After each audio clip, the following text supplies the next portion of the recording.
Hello, I'm Felicia Jackson. And I am Giulia Bottaro. Welcome to Shake and Not Burn. Every day we're bombarded with headlines of crisis and disruption, from climate shocks to inequality to AI upheaval. But behind the noise are choices, patterns, and opportunities. What we need is sustainability literacy, the clarity and confidence to interpret complexity, see trade-offs, and make decisions. Our podcast goes beyond the headlines to uncover how real people are tackling change and what we can learn from them. You can use these ideas to stay steady, even unshakable, in a world that feels uncertain. This is Shaken Not Burned. Hello and welcome back to Shaken Not Burned, the sustainability literacy podcast, where we cut through the noise and get real about resilience, climate and the future of business. Today we're going to be diving into one of the least understood risks shaping our world, climate misinformation. This isn't just a handful of conspiracy theories that are floating around the internet. It's a coordinated, well-funded effort that's undermining trust, destabilising democracies and stalling climate progress. If you think about it, 9 out of 10 people around the world want stronger climate action. The problem is that they think nobody else does. We've got powerful governments and corporations walking away from climate, nature and net zero targets. We've seen floods and fires and hurricanes. They're being blamed on secret weather weapons instead of the impact of fossil fuels. In Europe, the big blackout that happened was pinned on renewable energy, even when the regulators proved that wasn't the case. And globally, fossil fuel interests are still financing think tanks and media campaigns and political movements to keep us in the dark for as long as possible. And it isn't accidental, it's engineered. It's about narrative warfare, identity politics, and disinformation designed to confuse the public and delay change. For business, this is not just a reputational issue. It's a governance risk, a financial risk, and in many cases, an existential risk. Which brings me to today's guest. Harriet Kingaby is co-founder of the Conscious Advertising Network, a coalition working to stop corporate and brand ad money from fueling hate speech, disinformation, and climate denial. She's been on the front lines of building integrity into our information ecosystem for years and helping business see why the fight against disinformation is now mission critical. So we're going to be talking about how misinformation has evolved, why it sticks, what it means for companies, and what it's going to take politically, socially, and emotionally to push back. Let's get into it. Harriet, welcome to the show. Hey, Felicia. It's great to be here. Can we just kick off with you introducing yourself and the Conscious Advertising Network? I know that some of our listeners will know you from previous interviews, but it would be good if you could just lay it out for our newbies. So the Conscious Advertising Network has been going for about 7 years. We are a network of almost 200 advertisers, advertising agencies, and civil society groups. And we're on a mission to make sure that advertising works for everybody. And what that means in practice is that we want our advertising supply chains, if we're an advertiser, to be effective, to drive business results, but also not to impact human rights and sustainability. And that's really, really important. And I guess, we've got brands who are really concerned by this, but we bring them together with civil society groups because we feel that we make actually more action happen. We solve problems quicker and we really leverage the insights that come from business as well as the insights that come from human rights and sustainability experts. Our guiding principles are on our website for anyone that's interested. I love the way you talk about bringing all these different groups together, because one of the things we've recognised, certainly in the policy environment and even in the investment environment, none of these problems we face are going to be solved in isolation. We can't afford to sit in silos with the knowledge that we have, the information and experience that we have, and expect to be able to take one perspective and make a difference. Now, obviously, climate misinformation is very, very close to my heart, and that's what we're going to be talking about predominantly today. But I think it's very important to highlight this issue of hate speech, to highlight the political aspect of climate misinformation, because one of the ways it's been described is as a wedge issue, which is instead of actually talking about what's going on, you have different actors for different reasons, actually shifting the conversation to values and fears that can polarize communities. And it's very political. We've seen that with the polarization around ESG. And what you see is political actors and lobbyists and interest groups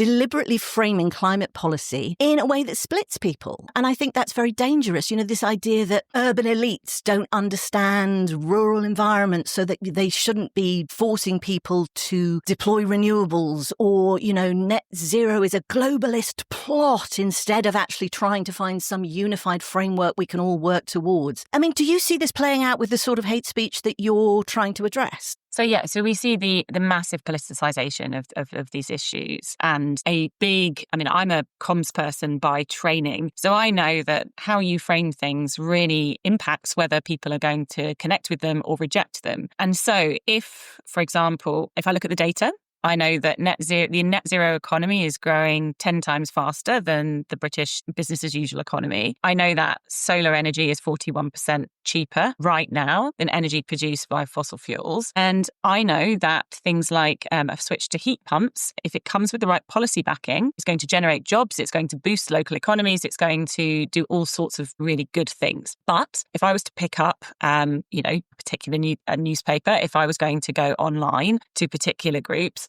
actually, I would not know that that was the case, because the narratives are all about saying net zero is going to leave you kind of cold and poor. Renewables are unreliable, all of these things. And in fact, these are all based on fears, logical fallacies, all this stuff. And it's, as you said, it's very well funded. There's a clear intent to all of this. And the really big problem for us is also that this kind of content that makes people feel fearful or react negatively, works really well in our online information environment. And this is because social media companies make their money through advertising. The more ads you show, the more money they make. And they then prioritize content for engagement. And that content tends to be, well, salacious. So it's things that people will respond to emotionally, so that makes them really, really angry. Exactly. So yeah, if you're responding angrily to it, you're either commenting or liking or whatever, sends a message to the algorithm. If we promote more of this, people will stay online for longer. And of course, then you create a market and people start creating content that is going to work with these algorithms, because again, it makes them more money. So what you have is this kind of interplay between things like hate speech, which again work very well within this system because it gets people angry. Climate misinformation, because it plays on people's fears, or it makes people angry as well. And it's all part of the same system. And I think unfortunately for the tech platforms, it suits them to have this kind of content on their systems. And a lot of what we do is working with advertisers to help them to understand this issue, and also to help them think about, well, where is our advertising going? Because it doesn't work for them either being in this system. It's a bigger chance that they're going to be next to something really horrible or that works against their brand values. And also when people see an advertising next to something that they vehemently disagree with, that actually has the opposite effect that they want it to. It makes them think, oh, this brand isn't for me. I don't like this brand. So advertising becomes less effective. So we're looking at the kind of business dynamics that underpin a lot of this stuff. It's a good question, because I understood that one of the things that's happened is that brands that are shown as being aligned with the kind of information, positive information about climate, actually shows a far stronger engagement. Is that right? Or was I imagining that? That's a great question. Basically, sustainability and kind of a brand showing that it cares about the environment and it's doing stuff, very important. It's got to be doing stuff. It's got to feel practical. All of these things do drive some kind of emotional connection with the brand. We know that younger people in particular are very concerned about climate change. And they also, in research, they say, I would actually rather choose a brand that has ethical credentials or environmental credentials. So there is a real value to the brand on communicating around this stuff. Consumers aren't daft, though. I hate the word consumer, but in the context of marketing, people aren't daft, and they know if a brand is just saying, hey, we're doing good stuff, but they're not backing it up with action. So it's got to be authentic. It's got to be authentic. It's got to be believable. But yes, there is a real halo effect from brands doing good stuff. And I think one of the things that perhaps isn't really talked about enough is the negative impact. I mean, yes, it's a negative impact for a brand if its adverts are shown against hate speech, but there's a much stronger sort of societal impact, isn't there? Because I think you've just done some work on this.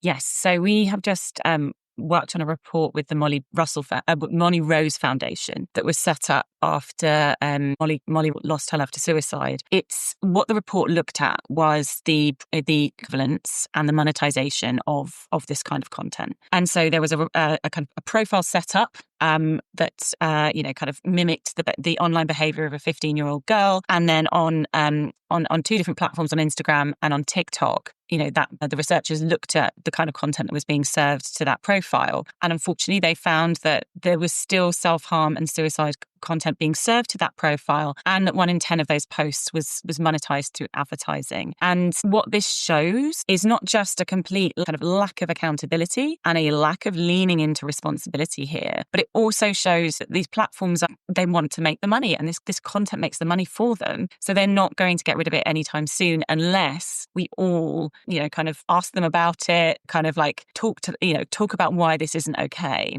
But, and advertisers, obviously, we found, we don't name the advertisers that we found, but we found these kind of brands that would normally target, kind of young girls and, kind of young women in this setup. And it was extremely disturbing to see that 8 years after, kind of Molly Russell's death, that this is still happening. And so we have to move faster on this. I mean, it's specific enough to be really, really terrifying, but it does demonstrate that we've got a sort of dual problem here. One of which is the misinformation itself, and one of which is the framework in which it is being deployed incredibly rapidly in ways that traditional media and traditional solutions don't really have time to respond to. And in many ways, if I'm going to be blunt about it, the regulators and, many of the groups that are intended to be out there to keep an eye on the information integrity in society are simply not up to snuff in the modern world. We've got this issue about the technology environment, and I think that is a really important part of the picture.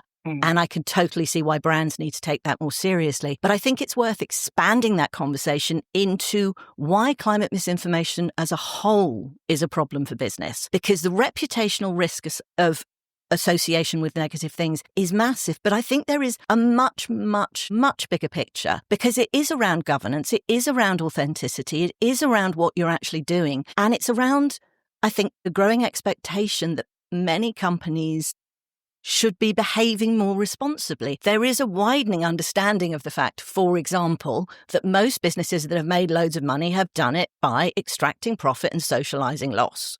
So the more you learn about that, the more you start to think, well, if you're making loads of money by never paying for the consequences of your actions, the very least you can do is behave responsibly as a corporate entity. So this thing around climate is a really key element of that. So I think really what we need to talk about is why climate misinformation should be seen as a boardroom risk. Yes. So this is such an important part of the discussion. We know there are these issues with the AI and tech ecosystem. That is part of the public debate. I think what isn't being discussed sufficiently is how important this is to companies. It goes far beyond an association with advertising in a bad way that could cause a hit to their reputation. I think really it's time we started to have the conversation about why climate misinformation should be seen as a boardroom risk. Could you talk us through that? Absolutely. And I will be honest, as a human being, it makes me feel really weird to talk about issues that are so personally and socially important in the language of business. It is a challenge. You know what, Harriet, I'm going to accept that because I think it's a real issue. And part of the challenge in the conversation with climate is these should be things we value in and of themselves. They're public goods, they're human rights. I found a way of coming to terms with it by recognizing that the only options we have are the choices that are available to us through the system in which we live. And at the moment, we live in a neoliberal capitalist society where everything is decided by money and business decisions. So the way I look at it is we have to push at every single lever that we've got. And a really important one is going to be business decisions in the boardroom. So if you can talk me through why they should care, I'd love it. Brilliant. Let's do this. So essentially, what happens online doesn't just stay online. This isn't just about, a sustainable product appearing next to a piece of climate misinformation and someone going, oh no, I'm less likely to buy it. This has much bigger issues. So I'm going to talk you through the correlation between this content and actual harm. There are around 140, 150 serious extreme weather events related to climate change that happen. I think my scientist friends will actually hate me for that sentence, but they are more likely to happen because of climate change, right? They happen every year. They lead to death. They lead to serious devastation. They lead to people losing their homes. And what happens is when there is a huge flood, when there is a hurricane, when there is the collapse of a rock face, for example, the people that are producing this kind of content see this as an opportunity, because you suddenly have a lot of people going, what just happened in Rio Grande do Sul? You have people going, I need to understand how FEMA are going to help me deal with the devastation that's happening right now. So a lot of people are, converging online around these topics. People are then seeing this as an opportunity to make money, and they are producing disinformation around these topics. And this disinformation might say, for example, those wildfires were man-made. So someone with a barbecue made this happen. They might say, this Democrats are changing the weather was one that blew my mind. But okay, our opponents are changing the weather. They might say, I heard space lasers at one point. Did you hear about space lasers? From a politician. I have not heard about space lasers. No, seriously, an American politician said something was being caused by space lasers. Anyway, sorry, I didn't mean to interrupt, but space lasers. Space lasers. Anyway. I know. And these things, but what these things do is they cause confusion, and they also act in the interests of very well-funded vested interests, because people go, well, hang on, maybe it wasn't climate change. Maybe it was someone else. Or they kind of go, oh, actually, I'm not going to go and access the services that I was going to go and access because I don't believe the institution that's giving those services is trustworthy. And people make a lot of money because they jump on these things, they create content that works in our information ecosystem, and people get hurt. This is huge. So as a moral problem, this is huge. What else happens? Well, it slows down the ability to respond to these disasters. And so what happens if you've got a corporate office in Valencia, for example, where, kind of 200 people died, where the Spanish GDP has been depressed by around 5% as a result of this? Well, that is a business risk. Your employees can't go to work. Your employees are devastated. The entire economy is depressed and you are losing money. And so if you're advertising, if you do not know where your advertising is going and it is appearing on this kind of disinformation, then you are contributing to a massive risk, not just for society, not just for the people who lose their homes and their lives, but also for your bottom line. And the fact, there was a Kantar study, I believe, from last year, which suggested that actually disinformation was only being managed on around 5 or 6% of corporate risk registers. Now, if you can see the impact, the huge impact that this has, then you need to understand. Like the International Monetary Fund says, like after civil unrest, not just, extreme weather, GDP is depressed for for a year and a half afterwards for around 1.5%. Like that statistic alone should be enough to get this on people's corporate risk registers. But I think there's a number of issues here. Is that actually this is an issue that's happened that's not being talked about in this language at corporate level. We're looking in silos at these problems. We're looking at the issue in terms of our advertising supply chains.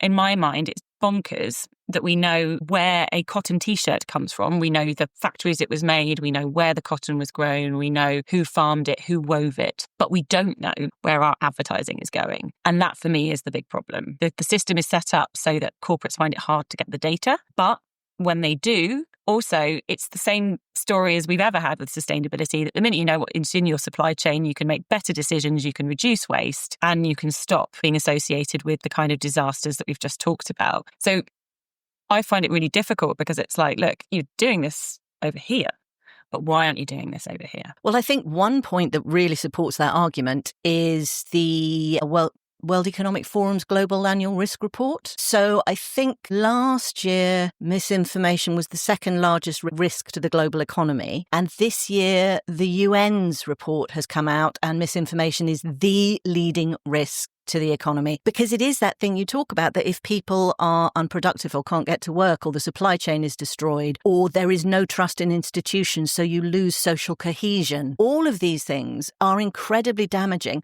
And I think what a lot of the discussions in business haven't quite reached yet is that fact that if you lose social cohesion, if you lose trust in institutions, if you lose trust in communities and each other, the whole basis of who you're selling to is falling apart. Because that's the thing. Everyone in business is also a person. They live in a community. They're in a family. They're from a country. They have a culture. Everybody exists within something much larger. And it amazes me that this isn't fundamentally on the risk register. I mean, 5%, that's really tiny. Is it related to how large they are, do we know?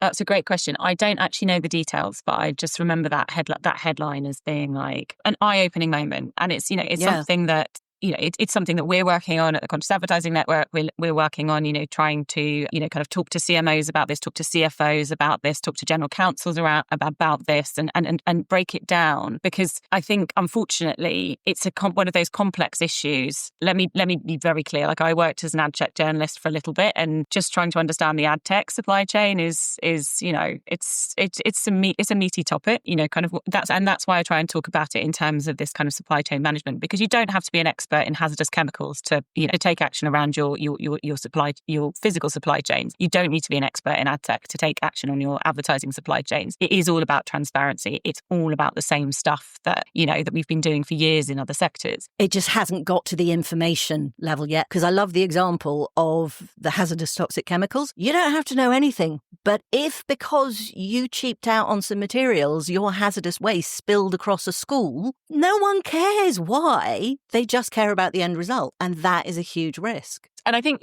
these topics were quite niche a while ago, frankly. I think when we came on before, we were talking and it was kind of quite a new, you're an expert in sustainability, but you were like, this is new stuff. But it's becoming less and less so, right? This has been happening for a long time. Very quickly. Things like adolescence, that cultural moment that was around the release of that program, there was an awakening, I think, among groups of people of, oh gosh, these stuff that's happening online is not okay and it's impacting our kids. Well, it's impacting all of us. And I don't think that companies should be waiting for that cultural moment where people go, hang on a minute, it's our favourite brands that are asleep at the wheel here in order to get it on the risk register.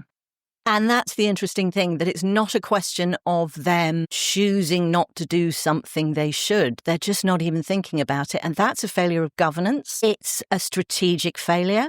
It's leaving them open to liability, potentially. That's something that no legal counsel ever wants to have a conversation about. But it's interesting because there, again, is the opportunity to do something positive about it, to be a leader in the space. And actually, when you are in an area where it is relatively nascent, so, in-depth, well understood, well studied, but not mainstream conversation, there's a huge opportunity to lead in it and to say, this is not good enough and this is how you should do it. One of the things I wanted to talk about was what companies can do. And this is on the practical side, because it's one thing when it's online and it's in the information ecosystem, and that often, as we've discussed, remains siloed. It isn't really necessarily connected to the everyday of the business. But there are elements of misinformation, there are elements of disinformation that will affect companies' ability to actually deliver what their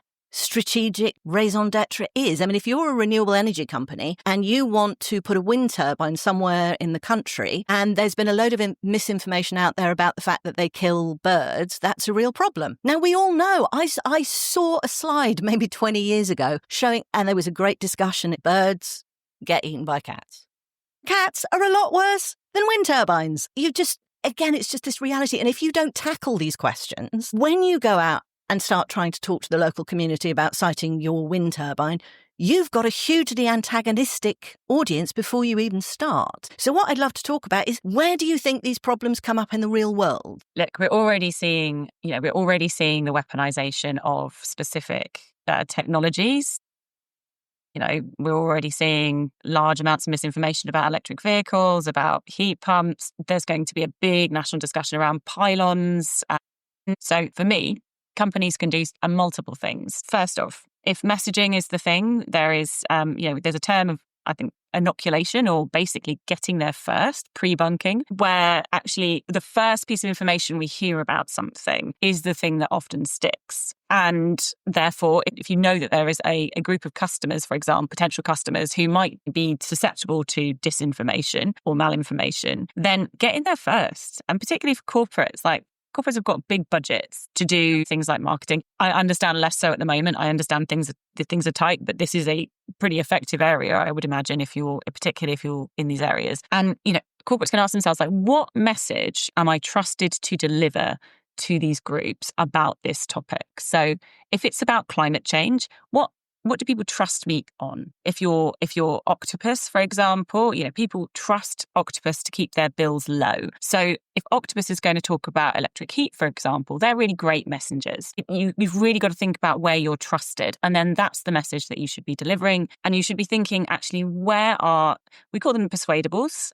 So where are the people that could be persuaded either way on this topic? Generally, people like me, we're pretty persuaded. We know which way we think about lots of these topics. But, my brother, who's just bought an electric vehicle, but is in no way a kind of green consumer of any type of things. He did a lot of research. He read extensively. It was actually kind of writers in car magazines who talked about the performance of electric vehicles. And then it was the fact that he knew that he was doing a good thing for his daughters that kind of persuaded him. You've got to combine the messaging. You think about trusted messengers, think about the right message for the right person and get in there first. That's number one.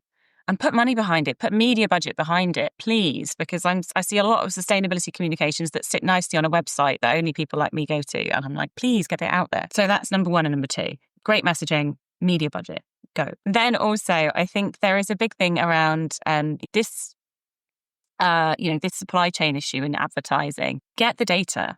Do your best. Talk to your agencies, talk to your tech providers, try and get the data on where your advertising is going. It's hard. I know, and it's complicated, and sometimes you need data scientists, but there will be huge rewards. We know that the organizations that have done this have reduced the carbon in their supply chain because they've reduced the amount of sites that they appear on. They've reduced costs in the supply chain because they've reduced the amount of sites that they've appeared on. And many of them, things like their sales have gone up. So they're able to prove that by doing this, not only are they exposing themselves to less risk, the costs have gone down, the carbon has gone down, and sales have gone up. And so, in terms of tackling mis and disinformation, getting a hold of your advertising supply chain is a really, really good way to do it, because what you are doing is you are meaning that there's less money available to people who are producing this content that's causing harm. And that's really, really important. And then thirdly, I really, like what you said about managing this at a, kind of taking this very seriously, managing this at C-suite level. These are huge topics. This is huge exposure to risk. The consequences of this are massive. And we need to be having very sensible discussions about this at C-suite level. And if you don't know how to manage it, that is fine. Come and talk to people. There are lots of experts out there. The United Nations has written a guiding principles on information integrity, which has a huge amount of information about how we can rewire these systems to make sure that they serve human rights. Can I interrupt just to add that information integrity is actually one of the calls of the Brazilian government for this year's COP in Belém. So really good time if you are a company who happens to want to be talking around COP and climate negotiations. Talking about information integrity would be a really, really good link. There is so much energy behind information integrity as a problem, as a solution as well, because we've talked a lot about disinformation, which is about kind of reducing the amount of content out there that's really harmful. The other side of information integrity is looking at things like the business models that make that content fly through the internet. It's also about the supply of really good quality information. And if you're an advertiser and you're going, I've got control of my supply chain, I know a bit more about where things are going, opt into quality information, opt into good quality news reporting on climate, opt into, kind of good entertaining quality content on climate. There's some great influencers, YouTubers, like podcasters out there, for example, because you can also tip the balance that way. You can also choose to invest and thus incentivize the production of safe and informative and fun climate content, which will, again, tip the balances of the conversation. Because at the moment, there's a lot of rubbish and not enough, and not enough really good stuff. And what really fascinates me from the corporate perspective is what we're talking about in the information ecosystem is a direct reflection of actually what's being talked about with ESG in the corporate environment. It is about knowing your data. What's in your supply chain? Do you have the budget? Do you have a policy? Are you supporting better behavior? How are you talking to your audiences about what it is that you're actually doing? And I think budget is always a problem. It is for everybody, and especially these days. But I think one of the areas perhaps we could explore is what sort of strategies that companies can use in the real world. And the reason I think about this is I read a brilliant piece from Drilled Media about something called petroganda, which is propaganda that's being promoted by the fossil fuel industry. Basically, Drilled Media is arguing that the fossil fuel industry its lobby groups, associated and funded think tanks, they have their messaging ready to go at the drop of a hat to take advantage of any crisis. So as soon as the Ukraine war happened, for example, suddenly from everywhere, there was this big discussion about how fossil fuels are necessary to guarantee energy independence, and they're a fundamental part of national security. And it's like, well, yes, but what do you mean by energy independence?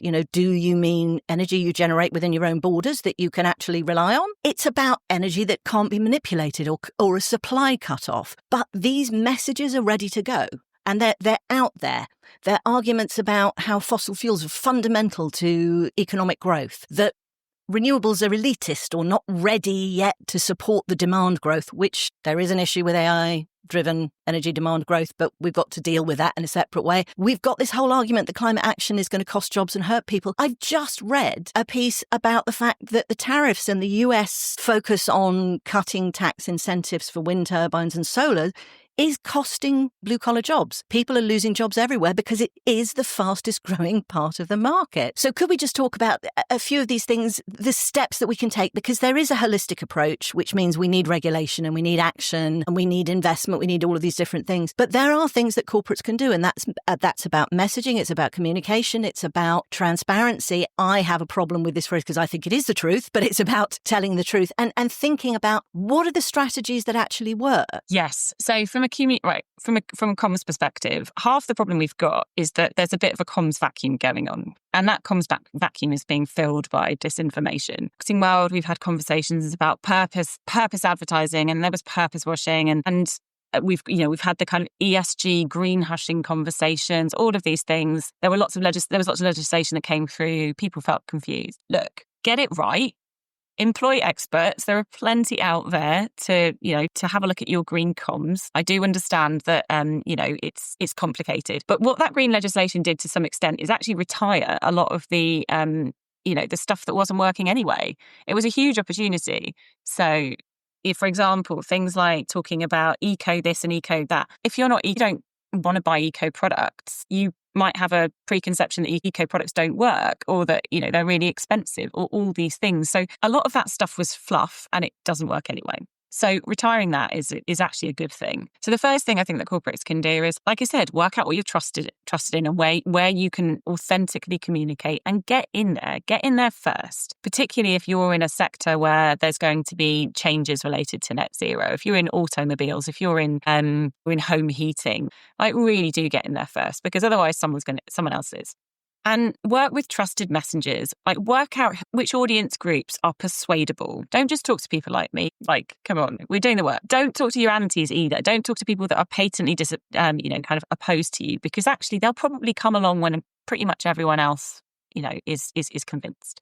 Talk to your persuadables. There is a report that we wrote at Media Bounty a few years ago, and it talks about what this group is. And it's around 70% of people, varies in different markets, but they're neither climate deniers nor climate activists. And obviously they're a diverse group. I'm not saying just take them as a chunk. Work out who your audience is within that 70%, and try and convince them, right? Partner with people they trust, be that the energy saving trust, be that an amazing influencer online that they love, be that, their favorite news broadcaster, who knows? But find the people that can talk to them, and then kind of find the messaging that sounds really authentic to them. Speak to the things that they're concerned about, because most people at the moment, there's a cost of living crisis going on. We've got to talk to them about bringing bills down. We've got to talk to them about that. A lot of people are concerned about the economy. They're concerned about what's going to happen to their kids. Work out what your solution gives them personally. Can I just add into that? Because you talked about this earlier with this idea of combining with your brother the excellence of the EV performance with the fact that it's doing good. There are so many ways to communicate that actually taking these actions is going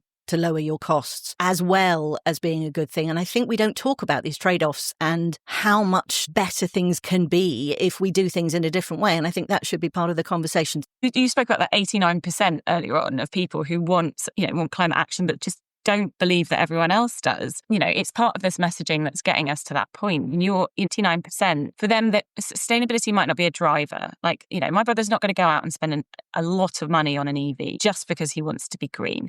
So often the sustainability is this great reinforcer where you actually feel good about your purchase because it's green, but it's not the driver. It's just the thing that will reinforce. And actually the thing that he boasts about is it looks great, it drives great, but also, I feel like I'm doing a good thing. And that's his three top line messaging, his press release are those three things. And so, thinking about that, if it's not a driver, fine, but it can be a real reinforcer as well and help people feel great and help normalize the fact that we are changing, and that's okay. It's going to bring us benefit. That's the thing. It's like you can't exist in this world without seeing that everything is changing around us. Companies are going to be forced to change to accommodate what's going on. It's that question of, do you want to be left behind, or do you want to be acting proactively? And if you're acting proactively, why aren't you communicating proactively? Because that's the thing. You've got to have your messaging ready to go. 100%. And then also, there's a big thing around social proof here, because messaging to the right people through the right messengers frequently, this is why I think about media budgets, media planning. Where are they? Where are they consuming media? It's not enough to just do PR press releases around this. You need to be thinking about people's actual media diets, because they look very different to what they did 5 years ago, 10 years ago, and really kind of getting in there. But also, you can also do things like, for example, if you make solar panels, you want people to understand that solar panels are a thing. If they're on churches, if they're on public buildings, if they're on on places that people go and they see the changes happening and they see that their neighbours are really happy with the change. They become normalised. It's that culture thing again. Absolutely. And they did a big study in the US. I think it was Barclay did a big study in the US, and they found the biggest determinant of whether you had solar panels or not was not whether you were a Republican or Democrat. It was literally about whether someone in your social circle had them installed. And I think it's also really important to just mention that about this idea of the cultural element and the social aspect being what brings people in. But there's also, and this brings to mind immediately, this idea of getting in with the messaging before someone else does, because there are all these discussions about how solar is no better than fossil fuels because of mining minerals and because of the creation of the silicon panels and this, that and the other. There is so much data and analysis and life cycle analysis to show that this isn't the case. So you need to get out there and you need to make clear to people that this is cheaper. It is better for the world. It is more reliable. It's your own. All of these messages around agency and cost saving. And I just think it's a lost opportunity if you don't do it. It's exactly that. And it's just like, how can you appeal to people emotionally, and how can you make sure that you have the facts to back up, the proof in the pudding? When we did some experiments at ACT Climate Labs a few years ago, and we looked at things like, kind of local pride. Well, if something's going to create jobs and skills locally, well, that's a really great message for people, because shared kind of workplaces give a sense of community and purpose. And that's something that we as human beings really need. But also it's about going, there's going to be jobs for my kids because they're going to have the skills to do this. We found that local pride kind of jobs and skills framing really worked for some people. For other people, it was about comfort. It wasn't just about value. It was also about making sure that their homes were nice places to be. You've just got to find that emotional hook that's going to work for people and is going to appeal to them. And then you can back it up with those facts so that they really know. And as long as you've got the two, you've got a much more persuasive argument. I don't know if anyone remembers the Brenda from Bristol meme a few years ago, where I think someone went to interview this woman called Brenda, and they said, "Hey, Brenda, we're going to have another general election." And Brenda's reaction was just like, "Oh, not again. Oh, I'm so fed up with this." And Brenda from Bristol was just fed up of all the bad news. She was just fed up of all the feeling out of control and all the change. And I think most of us are at the Brenda from Bristol moment with all of this. We want good news, right? We want to have a reason to believe that actually things are getting better. And I think actually some of this really does have the ability to give people that sense that things are getting better. These are good hooks. And it's about finding them and confidently saying them. And for brands, I know that that's a far more appealing place to play in than the quite frankly really difficult place that's been created around a lot of these topics. But find your place to play, find your positive one. And if we had more corporates doing that and communicating that, we would have a more hopeful, kind of more grounded in reality narrative than we do now. I think that is an excellent place to bring our conversation to a close, because really what you've given us is instructions on what you should be doing as a corporate and how to deal with this. The reality is, the way we've talked about it in terms of the risk register, I can't even believe that this sort of issue isn't in the ESG frameworks, and it's not, and it should be. And there are financial implications, there are social implications, reputational. You've really given us some important things to think about, and I'm very, very grateful. So thank you, Harriet, for showing us how high the stakes are when it comes to climate misinformation. The fact that it's not background noise, it causes real harm and it's a structural risk that delays corporate success projects, it damages reputations and it erodes trust in institutions. So we need to get ahead of false narratives. We need clear local storytelling. You need to make sure, if you're listening to this in charge of your procurement budget for ad spend, make sure your ad spend isn't funding the problem. And remember that facts don't win on their own. Emotion does. Now, we'd actually love your help with this. We're going to be running a survey on people's real life experiences with climate misinformation, whether you've seen it in your feed, within your community, even in the office. The more we understand the patterns of how these things play out, the better we can build tools and responses to deal with them. So I'm going to say thank you for listening to Shake and Not Burn today. Please subscribe, share, and most importantly, take a few minutes to fill out the survey, because building resilience starts with the truth. I'll see you soon.